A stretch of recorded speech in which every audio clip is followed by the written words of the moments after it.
For more on the US shutdown, let's have an in-depth discussion with David McCuan. He's a professor in political science at Sonoma State University. Great to have you on the program today.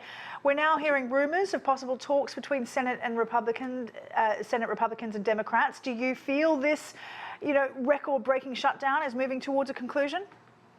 Yes, it is. It is closer to being done than not, Sally. If you think about the Thanksgiving holiday in the United States and the travel period, holiday period, what's going to go on during that time, it's going to place a lot of pressure on air traffic. That's important not just for families trying to reunite during the Thanksgiving holiday, but also for business. Given the results of yesterday's special elections and gubernatorial elections throughout the country, there's also been a movement and better attention, if you will, from the White House. You saw that today in the meeting that Jim detailed there, and therefore the dynamic is changing. And so we should look forward to seeing this ended sooner rather than later. That may take a little bit. There's a Veterans Day holiday next week, but it is moving closer to actually ending.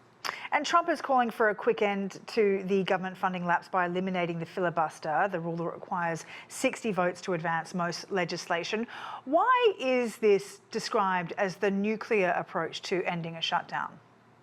Great question. It's described as the nuclear option because by changing that institutional rule, if the Senate were to flip, if the Democrats were to be in charge, you can do a lot of things with a simple majority that you can't already do. It would fundamentally change, if you will, the environment. It's not just an institutional rule change. It would make the Senate much more raucous, much more divisive. We've moved to a place of great division and polarization in the United States, but actually removing the filibuster in the U.S. Senate would fundamentally change that institution. The president may like it because he can put off some of the decisions and take the simple win on the majority, but the institutional rule is designed to protect a variety of interests and to have a sense of what's going on. So it's both traditional, if you will, and practical in terms of having that 60-vote threshold. Trump's pressure on Republicans in the past, though, seems to have worked. What is it about this particular rule that has kept those more hardline Republicans, Trump's followers, standing up against him in this regard?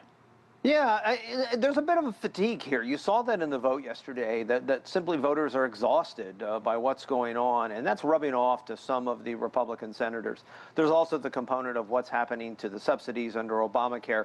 Look, if you're older, if you're have less income, if you're poor, your Medicare costs and Medicaid costs are going to rise astronomically. That's a really big deal, and states cannot make up that difference. And if a state's having any difficulty with its own economy, it's going to further exacerbate that problem. So there's worries because that moves into a place that it makes more vulnerable Senate seats next year when the Senate is a very strong GOP map. So there's a little bit of worry amongst Republicans that if the House is going to fall, if the House is going to flip hands and go to Democrats next year, does the Senate follow and what changes could follow as a result of that? So the midterm elections essentially kicked off yesterday with yesterday's results and become hugely important in influencing the shutdown and the politics around Donald Trump and the support of his base.